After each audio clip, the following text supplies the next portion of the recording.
today I'm going to talk about a question, a concept that really matters to every voter, every parent, every taxpayer, every student. I mean, it impacts us all.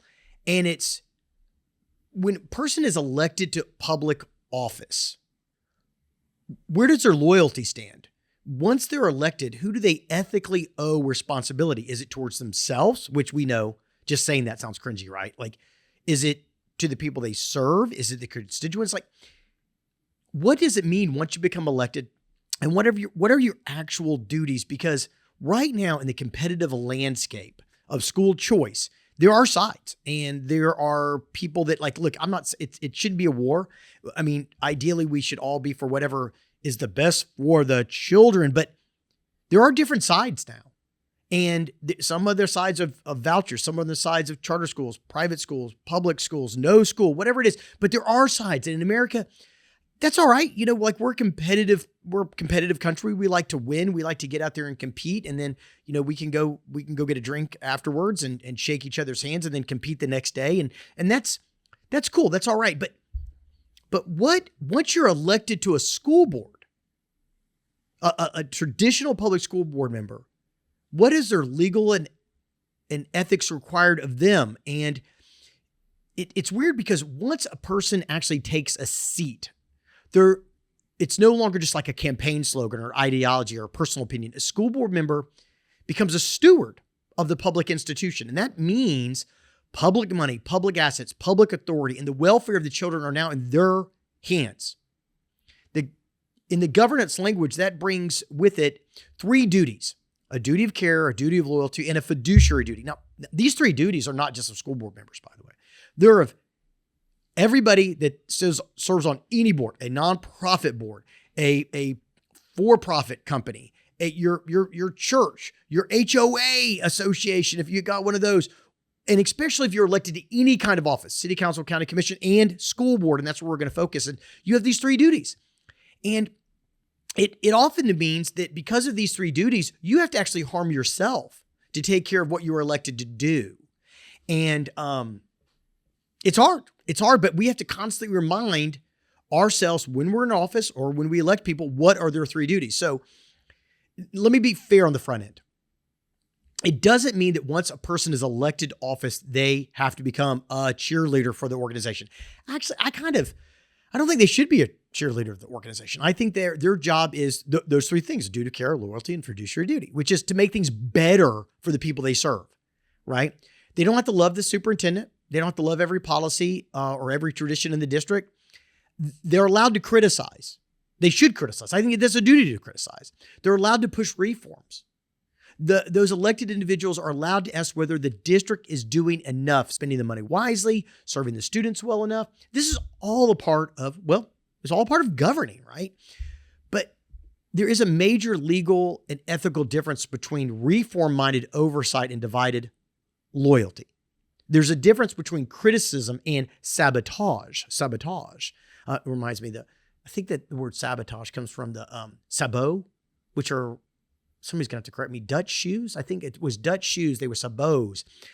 And if the people making the sabots, the shoes, weren't paid enough, they would throw the sabots into the machines and break them. Hence the word sabotage, right? Because we break machines, right? So their job is not to sabotage. It's to criticize in the light of day, full transparency. And so that's fine. But the sabotage, to circumvent what the school district is trying to do is a breach of their duties, right? So there's a real difference between policy disagreement and using public office to advance something other than the district's lawful interest. And that's really the key here, right? The difference is, I'm going to say it again, right? I'm going to say it again, is the job, once you're elected, is to advance the interest of the school district, to support the school district, to make sure the school district gets all the funding it could possibly require, to support the teachers, to support the staff, to support the parents. Any policy, any rule, any contract should support the school, not any other interest. Not any other interest. And so I live in Memphis, Tennessee, man. And it's like a city council person in Memphis can criticize Memphis. They can say, we've got to do better. We've got to fix these things. And they could talk about wanting to be like Austin or Nashville or Atlanta or whatever. And that's cool. Like we want to be like those other cities. And here's the things that we need to do. But once you actively start trying to get people to leave Memphis to go to those other communities, and you make things worse here to get people to leave Memphis, you're then a saboteur, right? You're not actually doing what your job to govern, which is to support and grow the city that you're in or the school board that you're in. So let's talk about these 3 duties real quick. And then I've got a ton of actual like real world examples of when these duties were breached, right? So, okay, the duty of care. Man, I used to give courses on this stuff, and it's so hard to get people to go against their innate instincts to protect themselves, right? But this duty of care means that a board member is supposed to act prudently, prepare, understand the issues, review budgets, ask serious questions, and make informed decisions in good faith. So general school board governance materials describe this as acting as a reasonable, prudent person would under similar circumstances. What does this mean? This means they actually do their homework and they actually understand what's going on. And they're not just like, they don't just show up to board meetings or whatever it is. And like, I don't know what's going on. I didn't read my packet of material. I didn't do any briefing. I didn't get any briefs. I don't understand any things, but you can't be lazy. Once you get elected, you got to dig in there. And I, by and large, have found that most board members are not lazy. They really do embrace this duty of care. They do dig in and understand the subject matter. By and large, I mean, there's 14,000 school districts out there, and by and large, most of them have this really strong duty of care to try to understand what they're talking about. And I know that citizens get upset because they're like, they don't understand this and they don't understand this. Well, they got thousands of things to vote on. And in some districts, their budgets are hundreds of millions or billions of dollars. It's overwhelming, and they can't understand everything as deeply as everyone would like them to do. But I think that they do dig in on this duty of care. So I've seen a lot of board members, and they do want to have their knowledge base increase. Okay, second one, duty of loyalty. And this is the one we're kind of getting into today. The duty of loyalty means that the member is supposed to put the district's interest ahead of personal interest, family interest, outside employment, private allegiances, or competing institutional obligations. So think about it in terms of like the U.S. Congress, man. Are they supporting their members in their district, or are they supporting the lobbyists that are in their face all the time? And I think we all kind of know the answer to that one, right? Unfortunately, there are too many that are very prompted by lobbyists and the pocketbook. And then certainly personal interest has always been a problem. In every elected position, since Greece began democracy, we have had problems of people using their elected role to personally benefit or for private allegiances to take care of their friends and family and things like that. So that's the one we're really going to get into today. And then the fiduciary duty, which is, they say it's kind of an umbrella concept, but a fiduciary duty is someone that's really entrusted to act in the benefit of the institution from a financial standpoint. And so in the school board context, that means a member may not treat the office like a personal platform, a private business opportunity, or a vehicle for outside interest. So, okay. So let's just make this real, right? But I had to look, I'm a lawyer. I got to kind of give the legal standards before we get to have a little bit of fun with this stuff. But so let's make it real. All right. So these abstract definitions kind of float in air is what happens in real communities. And I found one that kind of struck me out and kind of got me interested in the subject a few days ago before I started writing this, which was East Ramapo School District. I think it is in New York City, right? Now, East Ramapo is one of these stories where the issue doesn't like arrive all at once, right? Like it unfolds over time. It's not just like this one odd vote in one odd night on a weird Tuesday night, everything went south, right? It was a district where year after year, the public school to the side of the system was getting thinner and thinner. Positions were cut, budgets were reduced, electives were cut, athletics were cut in half, extracurricular activities were cut in half, transportation for field trips disappeared. And this was over years, right? Like slowly everything began to erode. So it's like that old adage of, I don't know if I'm from the South, right? So we talking, analogies a lot, which is, if you throw a frog in a pot of boiling water, it'll jump out because it knows it's hot. But if you put a frog in a pot of boiling water and you slowly crank it up, they'll boil to death and they won't even notice, right? It's called the slippery slope. It just happens so suddenly, it's hard to be aware that this is going on, right? And so In 2014, a state monitor report described a district in crisis and documented roughly 400 positions eliminated from 2009 to 2012. So before we even get to the legal rulings on this, the human story is already that families were watching the public schools experience just disintegration, right? Deep cuts, and questions began to get louder. And the question started rolling around up there, which is the board truly trying to protect the public school system that it was actually elected to govern? So these are elected people. They were governed it, and all these cuts, just bam, bam, bam, jobs being decimated, positions gone, extracurricular activities cuts. Now, this was, a little over, more than a decade ago, but we're kind of seeing parallels right now, right? And you can't make the assumption that just because all these cuts are occurring, that there is disloyalty. You can't make that assumption. It could just be the standard budget cuts. It could just be that so many students are leaving, or they've cut the sales tax or the property tax, their funding mechanism. So you don't know that just because everything's kind of falling apart, that there's disloyalty. But then came one of the clearest moments in the entire story. There was a elementary school, Hillcrest Elementary, and it went up for sale. They had to sell it. Why? Because all these students had left the district. Once again, a little parallel to what's going on now. And the district had to close the school. They had to close the building. And this meant the board was no longer making public choices. It was acting as the trustee over a public asset. That ain't their school board meeting. That is the people's building, right? It's a public asset. All right. So now they got an appraisal, and the value of the property was $5.9 million, according to the first appraisal. Well, I don't know if they could have sold it for that or not. I mean, I didn't see anything in the record that indicated that, but later they got a second appraisal, and it came in at $3.24 million. Now that is a big drop. That's not quite 50%, but it's almost half of the 5.9 appraisal. That's a big difference. Now, put yourself in those shoes. You're a board member. You're up there. You have a fiduciary duty to sell the school for the most amount of money possible. If you decide you have to sell it, you get two appraisals. I'd probably gotten a third. I'd be like 5.9, 3.2. Let's get a third and let's figure this out so we know how much to sell it for. Because, I don't want to leave money on the table when it comes to a public asset. But then the board approved the sale for 3.1, which was lower than both appraisals. And the community rose up and they challenged the process. And when the acting commissioner of education reviewed what happened, he didn't simply say he would have preferred a different outcome. He said the board, acting as a public trustee, had not engaged in the careful and deliberate process required of it. Sounds like a breach of duty, right? He found that the board had abused its discretion, and he annulled the sale. So he goes, nope, we're not selling it for $3.1 million. That is bunk.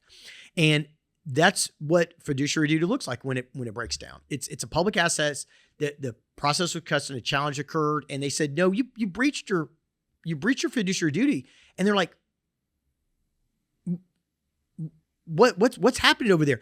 But that wasn't the only thing going on up there. Is in 2025, this was just, last year, the New York Commissioner of Education again found serious failures by the board, this time in the budget. The commissioner found numerous serious violations of basic obligations and held that the revote of literally the budget, because the budget, they said, favored non-public school students at the expense of public school students.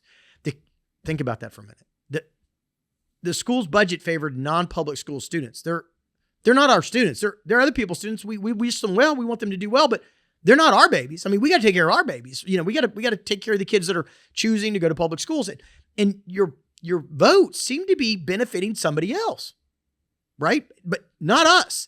And the commission ordered the board to adopt a larger tax levy to address all these deficiencies, including safe buildings, clean water, language learning services. So this wasn't like an isolated controversy. Like, this was over and over and over again. And it became a long-running example of states' authorities repeatedly intervening because they concluded the board was failing to meet fundamental obligations to the public.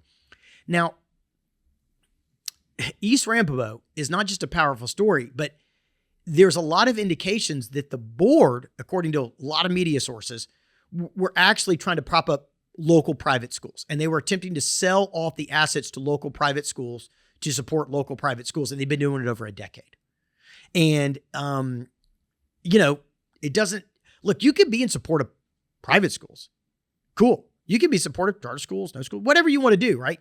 But once you get on the board, you can't do that anymore. Your personal opinions have got to be put aside. And it just mind boggles me that people that didn't support public education went and got elected on this board. And they basically, in Rambo, according to the news, created a voting bloc to systematically and slowly over time support other school choices. I'm really trying to say this as legally, as delicately as I can, to support other school choices besides their duty of loyalty and care to public schools, right? So let's do another one. And this one's a little simpler, and I'm going to strip it down to the basics. But a board member had a physical therapy company. Okay, board members are allowed to have outside jobs. That's cool. A lot of them are just part-time jobs as it is, right? And the company entered into 6 contracts with the school district while he served on the board. And the district paid his company $724,000. The state controller summarized this by saying, what? Look, that's me. What are you doing?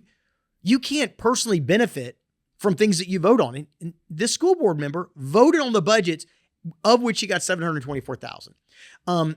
The board member later resigned, and the superintendent also resigned after other outside employment concerns created more of an appearance of impropriety. And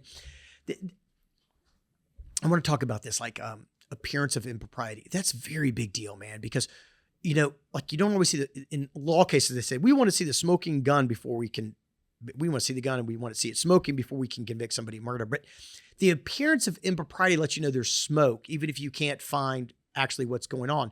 And I think board members, elected officials, got to be really careful with that. I was on the election commission here in the state of Tennessee, and I got asked to run, this was a long time ago, asked to run and support a political campaign. And I was like, man, yeah, I'm a lawyer and I can do outside jobs, and this election commission thing's a part-time job at best. And I could do that. And I said, wait a minute. I am going to be helping on a political campaign and serving on the board that people vote on, and voting has to be above board. It needs to have no appearance of impropriety, no malfeasance. We need to make sure our elections are governed properly. How in the world can I run a political campaign and then say the votes were good, right? It was just a bridge too far. And I stayed on the election commission. I did not do that particular campaign, but I got kind of a pull towards doing campaigns and to be an advocate. I didn't like being a neutral moderator. I like being an advocate. So I resigned. I had to resign. And I'm glad I did, because, it got hairy. Oh, there's another example when I was on the election commission is we were looking at buying new election machines for the county that we were serving. And, so you have vendors come up and they want you to buy their stuff and they want to show you the machines and you want to click it and you want to get a good price. And then one of the companies said, look, we have all the election machines all set up in our nice offices down in Puerto Rico. And we want to fly you guys down there and your wives or your spouses and your spouses and review these voting machines over a couple of days. And I was like, oh no, that's called a junket, man. That's called a junket. So you're going to pay for me for a trip to spend an hour looking at these voting machines. And let's be real. That's about an hour looking at the voting machines. And then I can spend a couple of days on your dime down there. And then when I hypothetically buy your machines, there's no malfeasance. I wasn't bribed by a trip to do it. Heck yeah, I was. Of course. None of us went. None of us went. We're like, no, bring the machines here. We're not going on a junket. That is a bridge. That's us getting a personal, we're gaining personally. We're benefiting personally from our elected position. And that's a no-go. No, you can't do work with the district and approve the budgets that you vote on. So of course, this guy resigned before anything else created up in Livonia, New York. This is the duty of loyalty in its cleanest form. The same person helping oversee the district was tied to a company receiving substantial district money. There was no prison sentence or anything like that, but they did all resign. Like lots of people showed up in riots. So there were no handcuffs or anything, but maybe there should have been. I don't know. So in South Louis, there's a similar story, a little bit of a broader scale on this one, which is the state auditors found that 3 board members had prohibited interest in district contracts. Again, contracts. 2 had ties to companies involved in the district's capital projects. Capital projects are like building schools and things, right? Big projects require a lot of money. And another co-owned a hardware store doing business with the district. So he owned a hardware store and he's selling things to the district. And it doesn't matter if he's giving the district a discount or not. He's still selling things to the district and he votes on that. No, we can't do that, right? Because the school board cannot credibly ask for public trust while blurring the lines between oversight and benefits. And it's easy to see when it comes to money. It's easy to see. It's going to get a little bit more complicated when we start to get to school choice here. But let me do a couple more. New Jersey, there was an ethics case that was essentially an internal board war, right? And this happens. I mean, I don't think that the board members are not supposed to be a one-celled organism where everybody votes the same way and everybody votes for yes. I mean, there should be some combatives, there should be arguments, there should be advocacy, and then hopefully you arrive at a better decision, hopefully. But in the consolidated 2025 matter in this New Jersey case, board members authorized the board's attorney to pursue ethics charges on their behalf against another member. So they were attacking another school board member on ethics charges, right? And that matters because board counsel is supposed to serve the entire board.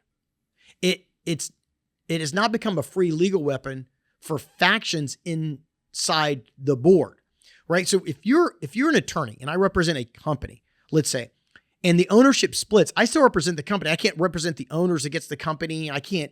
It's a whole ethical violation. If you represent 3 people and they get upset and they split, then you can't represent any of those 3 people. So you've got to walk away. So the School Ethics Commission in New Jersey concluded that the members used the school to secure a benefit for themselves by obtaining free legal representation and effectively weaponized public resources for a private internal fight, right?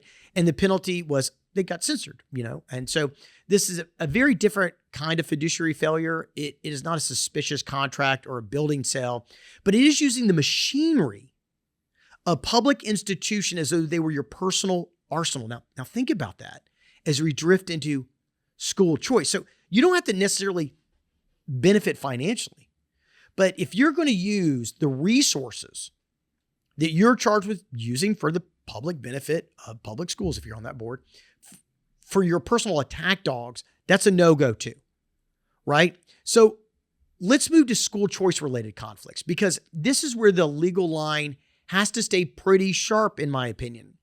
And the issue is not whether a board member once said something favorable about charter school.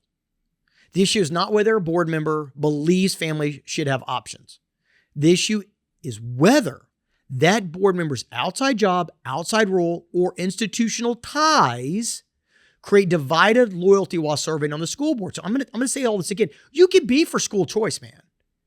You can be for private schools, public schools, school choice, more options and all that stuff. But once you get elected to a board, even if it's a charter school board, even if it's a nonprofit, even if it's a private school board, you can be totally for public schools. But once you go on to a private school's board, you should be for that private school. That's your duty of loyalty, duty of care, fiduciary duty, right?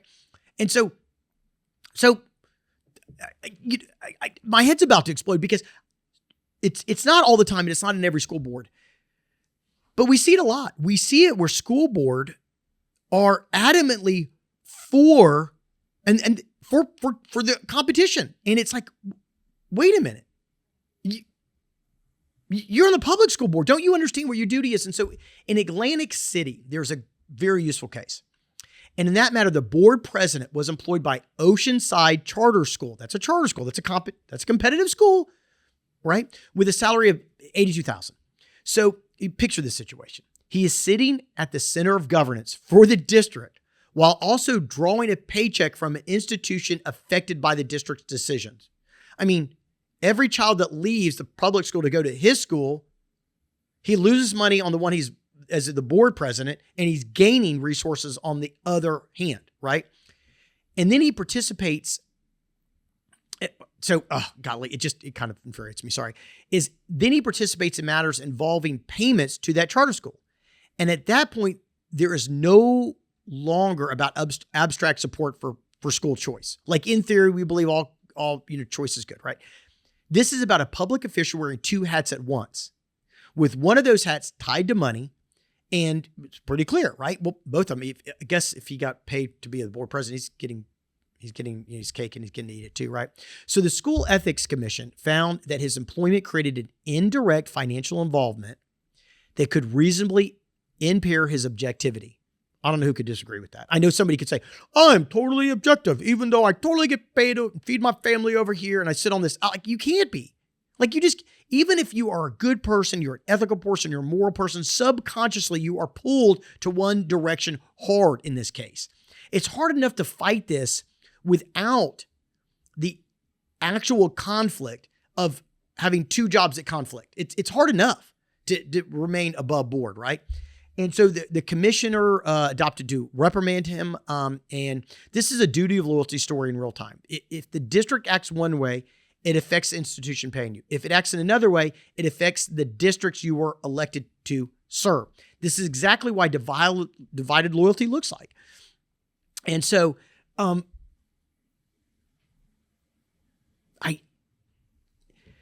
I know I'm supposed to kind of keep upbeat on these things, and it's just like, so I think I'm going to kind of think about it like this, right? Once a person's elected, will this person govern with undivided loyalty to the districts they are entrusted to serve? And I don't care what their words are. I don't care if they say, I am loyal, I am undivided. These other things that I have don't bother me. They will not impact me. You have to look at actions, and you have to look at actual human nature. Okay, this is why in Congress right now, in the U.S. Congress, they're having all these issues about Congress people and U.S. senators, et cetera, both sides of the aisle, by the way, that once they get there, they become multimillionaires. Well, how? Because, are they using insider information to gain? I don't know. I'm not going to dig into that right now, but there is a big controversy about that because it's hard to vote against something that's going to hurt you financially, or it's going to hurt you against your moral compass. And the issue is, are people running for office right now with the charge of destroying the local public schools because they hate them, they think they've done a terrible job? And the answer is yes, there absolutely is. There's 14,000 districts. There's 80, 90, 100,000 elected board members. And there's 5 times that running for office in any given year. So yes, there are absolutely, I'm not calling anybody in particular, that want to destroy public schools. And they're totally supportive of private schools, totally supportive of charter schools. And I'm saying, go serve on their boards. Go do that. Right? I mean, if I was totally for public schools and I announced it to everyone, is a charter school going to let me on their board? Hell no, they're not. If I say, look, I'm not for private schools, I'm for traditional public schools, but I'm going to go serve on this private school board, they're not going to allow it. They're going to say, oh, that's cool, man. You go do you, we'll do us, but we want people on our team in our camp right now. And unfortunately, across the nation, there are people that are not on our team, not in our camp, that are in elected positions. And heck, for that matter, probably staff too, man. Like, I don't get it. Go support them, go advocate for them. But once you're elected, you've got to protect public assets. So here's the questions I'd ask before I would ever choose to vote for anybody. So are they going to protect public assets? Well, are they going to make informed decisions, right? Are they going to actually know what's going on? Are they going to avoid self-dealing? And this is where that self-dealing is not just financial. It could be morally, ethically. It could be the group of people you run with really, really want you to do this other thing. And I'm seeing this. A board member gets elected and all their friends and family are very pro private school or whatever. Vouchers. Cool. And they drift that way because they don't want to fight with their friends and family. Well, your job is to fight with your friends and family if it serves the students that you're elected to serve, or just resign, dude. Just go out there and be a community organizer, man. I think that's great. Go do that, right? But we can't have people with divided loyalties representing us because slowly they're eroding public education. And maybe it's not even intentional. Maybe it's unintentional, but the repercussions are the same. And so the issue is not whether a board member has opinions. I love strong opinions. Fight for it. Say our public schools are not as good as the charter schools. They're not as good as those private schools. But our job is to make them that way, whatever you think. The issue is, though, whether once elected, the board member is governing for the public school district they swore to serve or for something else. And if it's for something else, I don't think they should be there. I think it breaches those three duties. And I think we need to kind of open our eyes up to the fact that competition's here. There are, I like to think about it not like a big fight, like a legal issue or anything, or a war or anything. It's just like Coke versus Pepsi. You want to go to McDonald's, you want to go to Burger King, you want to go to Wendy's, you want to go to whatever, right? It's just a choice. But we need people to serve on our board that want to make us the best, that want to support us the most. And if that's not being done, it's going to slowly continue to hurt the kids. So come on, man, let's do better. All right. Thanks.